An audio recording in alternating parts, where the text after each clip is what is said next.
ماں باپ کو اللہ کا واسطہ اپنی بچیوں کے گھر نہ تباہ کیا۔ آج کل ماں باپ اپنی بچیوں کو سسرال کے خلاف سپورٹ کر رہے ہوتے ہیں۔ یہ جو میں بار بار کہتا ہوں نا اپنی بیوی کو اپنی ماں سے الگ رکھو، یہ میں آپ کو کہتا ہوں، بچیوں کے ماں باپ کو نہیں کہتا کہ اپنی بچی کو کہو کہ ساس سے الگ رہیں۔ بچی کے ماں باپ کو یہی چاہیے، بیٹا ہم نے تمہیں خاندان میں رخصت کی، ایک فرد کے حوالے نہیں کیا، اب تم اس خاندان کو ترجیح دو، ہم پہ ترجیح دو، اپنی ساس کو مجھ پہ ترجیح دو۔ جو ماں سمجھدار ہوگی نا وہ کیا کہے گی، بیٹی میں ایک بات کا حکم دیتی ہوں اور ساس دوسری بات کا حکم دیتی ہے، تو تم نے میری بات نہیں ماننی بلکہ کس کی بات ماننی ہے، ساس کی بات۔ جو سمجھدار عورت ہوگی وہ یہ کہے گی، نہیں یاری بات میرا خیال ہے سمجھ میں۔ اور بیوقوف عورت کیا کہتی ہے، میں نے تمہیں بلایا، تمہاری ساس کون ہوتی ہے روکنے والی؟ میں سمجھا پا رہا ہوں اپنی بات؟ تمہاری ساس کیسے؟ میں ماں ہوں، میں نے پالا ہے، ابے پالا ہے تو اس کا فیوچر دیکھو نا اچھا ہے۔ اور جو اچھا باپ ہوگا نا بیٹی کا، وہ کہے گا بیٹا سسر تو کسی اور بات کا آرڈر دے رہے ہیں، میں کسی بات کا آرڈر دے رہا ہوں، تو تم نے کیا کرنا ہے، سسر کی بات مانی، کیونکہ تمہارا مستقبل مجھ سے وابستہ نہیں ہے بلکہ کس سے وابستہ ہے۔ آپ کہہ سکتے ہو باپ اپنی بغاوت پہ اکسا رہا ہے، بھائی باپ اصل وہ ہوتا ہے جو بیٹی کا فائدہ دیکھے، تو بیٹی کا فائدہ سسر کی مان کے چلنے میں ہے۔ اگر باپ سسر کے خلاف لے کے جائے گا تو نقصان کس کا ہوگا؟ میاں بیوی کی محبت میں حکیم اختر صاحب رحمہ اللہ کتنے بڑے عالم تھے، انہوں نے اپنا ایک واقعہ خود بیان کیا، کہا کہ میری بیٹی نے مجھے بتایا کہ میں آپ کے ساتھ عمرے پہ جانا چاہتی ہوں، یعنی اپنے شوہر کے ساتھ نہیں بلکہ کس کے ساتھ، آپ کے ساتھ۔ تو فرماتے ہیں کہ میں نے بیٹی سے کہا کہ بیٹا ایسا نہ کرو، اپنے شوہر کو مجھ پہ ترجیح دو اور شوہر کو بولو کہ میں آپ کے ساتھ جانا چاہتی ہوں، میرے ابا مجھے لے جانا چاہ رہے تھے لیکن میں نے کہا میں کس کے ساتھ جاؤں گی، اپنے شوہر کے ساتھ جاؤں گی۔ بچی بھی سمجھدار تھی ماشاءاللہ، سمجھ میں، اور اپنے ہسبینڈ کو یہ بتا بھی دو کہ میرے ابا بھی کہتے ہیں کہ بھائی پہلا حق کس کا ہے، وہ شوہر بھی انسان کا بچہ ہوگا نا تو سسر کی اور قدر کرے گا کہ یار میرا سسر میری بیوی کو الحمدللہ اس کے دل میں میری قدر بٹھا رہا ہے۔ آج کھینچا تانی لگی ہوئی ہے، بیٹی رو کے جب آتی ہے نا ماں باپ کے گھر میں، ایک تو یاد رکھو بچیوں پہ بعض دفعہ ظلم بھی ہوتا ہے، بعض دفعہ اتنا ہوتا نہیں ہے جتنا وہ بیان کر رہی ہوتی ہیں۔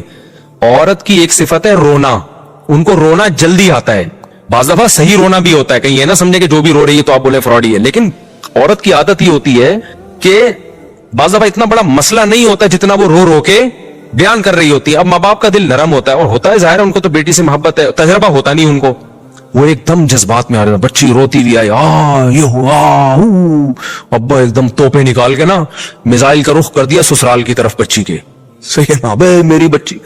بھائی یہ ہوتا ہے، یہ نیچرل ہے یار، چھوٹی موٹی باتوں پہ بعض دفعہ بہت بڑا چڑھا کے بچیاں بیان کر رہی ہوتی ہیں، ان کو پتا ہے کہ اگر ہم ویسے ہی آ گئے تو یہاں بھی پٹیں گے، ہم بولیں گے کچھ ہوا ہی نہیں تھا، ایک آنسو تو آ گئی تو اٹھ کے، ہم پاگل ہیں کیا؟ تو وہ پھر بیچاری وہ لڑکیاں بیان کر رہی ہوتی ہیں اس کو جذباتی، تاکہ ماں باپ یہ سمجھیں کہ میرا آنا بالکل درست ہے۔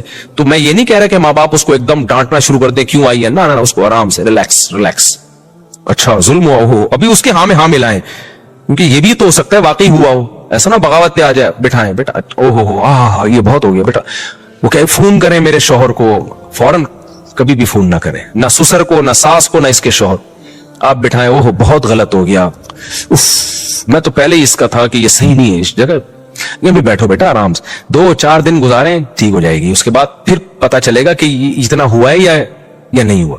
اور پھر پہلی دفعہ میں ایک دم سے تصفیے کی کوشش بھی نہ کریں، ہر گھر میں ہوتا ہے شروع میں، اس کو بھی 2-3 دن میں خود ہی سمجھ میں آ جائے گا کہ میری غلطی تھی یا کس کی غلطی ہے۔ ماں باپ کے گھر رہنا بھی شادی کے بعد بچے کے لیے آسان نہیں ہوتا، تو خود ہی کہے گی مجھے چھوڑ کر آئے، تو آپ چھوڑ کے چلے جائیں۔ پھر دوبارہ ایسا ہو گیا 3-4-6 دفعہ ہوا ہے تو پھر جا کے پوچھے یار وہ کیا مسئلہ ہے بھائی، کیا ہو رہا ہے۔ ایک دم سے چنگیز خان نہ بنے، بٹھا کے داماد کو بلائے، بیٹا آرام سے بتاؤ کیا ہوا ہے، ہو سکتا ہے آپ کی بیٹی کی غلطی ہو، وہ ٹھیک ہو، آپ کے ساتھ بھی تو یہی کچھ ہوا تھا کہ نہیں ہوا تھا شروع میں، ہو سکتا ہے وہ ٹھیک ہو، پوری بات سنیں۔ میں نے PCO کیسز دیکھے ہیں اس طرح سے کہ معاملہ کچھ اور ہی نکل رہا ہوتا ہے جب تمیز سے بات سنی جاتی، پوری بات سنیں، پھر دیکھیں، اینالائز کریں، تجزیہ کریں، بھائی کس کی غلطی ہے، جتنی ہو اتنی آرام سے تنبیہ کریں۔ وہ داماد بھی نیا اس کی چوتھی شادی تھوڑی ہے، پہلی دفعہ شادی کی، اس کو بھی نہیں تجربہ کہ بیویوں کو کیسے لے کے چلا جاتا، تو اس لیے اس کو آرام سے سمجھائیں یار یہ بات اس طرح نہیں، اس طرح کے دیکھو یہ ہم نے بچی کو بڑے ناز، حالانکہ ناز واز سے پالا نہیں ہوتا، لیکن اس وقت یہی کہا جاتا ہے ہم نے بڑے ناز سے پالا ہے اور جو ہے بہت لاڈ سے یہ بچی پلی ہے، اس کو ذرا تمیز سے دیکھو، اس طرح کر کے 3 سال کا آپ سمجھ لیں کہ شادی کے بعد 3 سال پھڈوں میں گزریں گے، اور اس میں برداشت کے علاوہ آپ کے پاس کوئی آپشن نہیں ہے، کیونکہ ایک دوسرے کو آج کل شادیاں اجنبیوں میں ہو رہی ہیں، ایک دوسرے کے خاندان میچ نہیں کر رہے ہوتے، ترجیحات میچ نہیں کر رہی ہوتی، بہت سارے مسائل ہوتے ہیں، سمجھ نہیں پا رہے ہوتے، 3 سال کے بعد وہ خود ایک دوسرے کو ایڈجسٹ کر لیتے ہیں۔ عورت کو پتا چل جاتا ہے میرے شوہر کی یہ کمزوری ہے، یہ اس کی خوبی ہے، مرد کو پتا چل جاتا ہے یہ کمزوری ہے، یہ اس کی، وہ خود بھی تو ان دونوں کے مفاد ہے نا، آہستہ آہستہ ایڈجسٹ ہو جاتے ہیں، وہ پھر 2-4 بچے ہو جائیں تو ویسے ہی وہ پھر بچوں کے لیے سیٹ ہو جاتے ہیں۔ لیکن ہوتا یہ ہے کہ ایک دم نہ چنگیز خان بن کے لڑکی کا باپ اور اس کے بھائی اور بہنوں کو دھمکیاں دینا شروع کر دیں گے. وہ اپنی غیرت کا مسئلہ بنا لیتا ہے اس کو. وہ کہتا ہے یار یہ تو میرے سے باتیں نہیں کر رہے. پھر وہ دیر طلاقیں ہوتی ہیں, پھر 4 دن بچی کو گھر میں بٹھا کے نا پھر کہتے ہیں یار یہ طلاق ہوئی ہے کہ نہیں ہوئی ہے, اہل حدیث سے فتویٰ لے لو. اسی کو پہنانے کی کوشش میں لگے ہوتے ہیں, کیونکہ آسان نہیں ہوتا طلاق کے بعد بچیوں کو گھر میں بٹھاؤ گے. آج کل کنواریوں کی شادیاں نہیں ہو رہی, طلاق یافتاؤں کی کہاں سے ہو رہی ہیں. تھوڑا کمپرومائز کرو.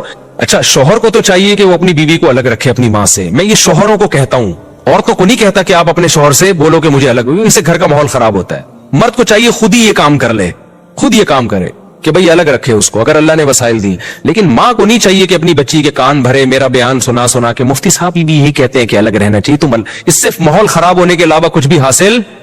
وہ انسان کا بچہ ہوگا نا, وہ خود ہی الگ رکھے گا, آپ کے مطالبے پہ نہیں کرے گا وہ, یا اس کی کوئی مجبوری بھی ہوتی ہے. بعض دفعہ ہر آدمی افورڈ نہیں کر سکتا الگ رہنے کو, بعض دفعہ بہت گھریلو مسائل کھڑے ہو جاتے ہیں, ہر آدمی میں یہ طاقت نہیں ہوتی. تو ماں باپ جو ہے نا بچیوں کا گھر بسانے کی کوشش کریں, ان کو بتائیں کہ تمہارے ساس سسر کا حق تم پر ہم سے زیادہ ہے. اور یہ جو میں باتیں کہہ رہا ہوں نا, یہ ہوائی باتیں نہیں ہے, ہمارا ایٹیٹیوڈ بھی یہی ہے. سمجھ میں آ رہی ہے بات کی نہیں؟ ایسا نہیں ہے کہ آپ کے لیے اصول کچھ اور اپنے لیے اصول کچھ اور ہوں. تو یہ کام کرنا پڑتا ہے, ان کو سسرال کی اہمیت بچیوں کے دل میں ڈالنی پڑتی ہے, ان کو سمجھانا پڑتا ہے کہ یہ ترجیح تم نے ان کو دینی ہے. تو اب تمہارے اصل ماں باپ یہ ہیں, وہ تو مانے گی کہ میرے اصل ماں باپ یہی ہیں قیامت تک, لیکن ان کو اس کی ویلیو دل میں ڈالنے کے لیے. سمجھ میں آ رہی ہے تو ٹھیک ہے, نہیں ہے تو جیسے جانا گدے گھوڑوں کی طرح چل رہے ہو چلتے رہو. وہ آئے گی 2 آنسو بھائی ایک دم, ابے تو میری بیٹی میں نے اس لیے بھیجی تھی, اس کے آنسو فلموں میں ڈائلاگ دیکھے ہوئے ہوتے ہیں, میں اس کے آنسو برداشت نہیں کر سکتا. تو نے بھی تو اس کی ماں کو رلایا ہے کتنا, اس کے آنسو کیسے برداشت ہوئے تھے. میں اس کے آنسو برداشت نہیں کر سکتا, اور یہ ہو رہا ہے تو وہ ہو رہا ہے. کچھ بھی نہیں ہو رہا, شور شرابہ ہو رہا ہے, بس کچھ بھی نہیں ہو رہا. حقیقت کیا ہے یہ اتنی جلدی نہیں پتا چلتی, اور یہ فیصلہ کرنا تو بہت ہی مشکل ہے, ان میں صحیح کون ہے غلط کون ہے. کمپرومائز ہی کرنا پڑتا ہے. یا تو گوروں والا سیٹ اپ لے آؤ نا, سب اخپل زندگی گزارے. جب خاندانی لوگ خاندانی طریقے سے رہتے ہیں تو برداشت کرنا پڑتا ہے ان کو. ہاں چرسی ہیروئن سی ٹائپ کا داماد ہے, سالا گھٹکے کھاتا ہے, بیوی کو لٹکا کے چھوڑا ہوا ہے اس نے, خرچہ پانی جو بیسک حقوق ہی ادا نہیں کر رہا, تو پھر زیادہ طول نہ دو اس کو, پھر 3 سال کی مہلت دینے کی ضرورت نہیں ہے. مثال کے طور پر بچی کی رخصتی ہو گئی, اب پتہ چلا داماد کچھ کر ہی نہیں رہا, سارا بیٹی کا خرچہ ہی آپ بھیج رہے ہو, تو یہ نہیں کہ ہم آپ کو ایکچولی 3 سال مہلت دیں گے. نہ بھائی 3 سال مہلت, 3 سال میں بیڑا کر بچے بھی ہو جائیں گے, بعد میں طلاق لینا بڑا مسئلہ بن جائے گا. یہ تو بھائی تو نے ہم سے جھوٹ بولا ہے, تو کماتا ہی نہیں ہے, اور جو اب تک نہیں کمایا آئندہ کیا کمائے گا, ہمیں غیب کا علم تھوڑی ہے. ایک آدمی نے 20 سال اپنی بچی کی زندگی تباہ کی ہے اس چکر میں. داماد کماتا نہیں تھا, کھلاتے رہے, وہ نشوں میں لگا ہوا تھا, اور مجھے آ کے بتا رہے ہیں, اب تو پرانا واقعہ ہوگا پتہ نہیں چلے گا کون ہے, مجھے کہہ رہے ہیں ہم نے کہا کہ نہیں ہم خاندانی لوگ ہیں, طلاق لے کے بچیوں کو ہم گھر نہیں بٹھاتے. تو وہ پھر لڑکیوں میں انوالو تھا وہ داماد, کہہ رہے وہ کماتا نہیں تھا. میں نے کہا میں اپنی بچی کو بھیجوں گا ایک دن, انشاءاللہ اللہ اس کو سیدھے راستے پہ چلا دے گا. میں تہجد میں بڑی دعائیں مانگ رہا ہوں اس کے لیے. 20 سال کے بعد یہ ہوا کہ بچی دماغی توازن خراب ہو گیا اس کا, سسرال کے ظلم سہ کے. تو بھی میرے پاس آئے تھے مشورہ لینے کے لیے کہ طلاق لینا مناسب ہے یا نہیں ہے. میں نے کہا اس کو نا مرنے دو ڈپریشن سے, پھر آنا مشورہ لے. تو یہ تو سنگین نوعیت کے مظالم ہے نا, اس میں فوراً ایکشن لینا پڑتا ہے. کہتے ہیں اللہ بہت بڑا ہے. میں نے کہا اللہ نے کب کہا ہے کہ میں آپ کے داماد کو ٹھیک کر دوں گا؟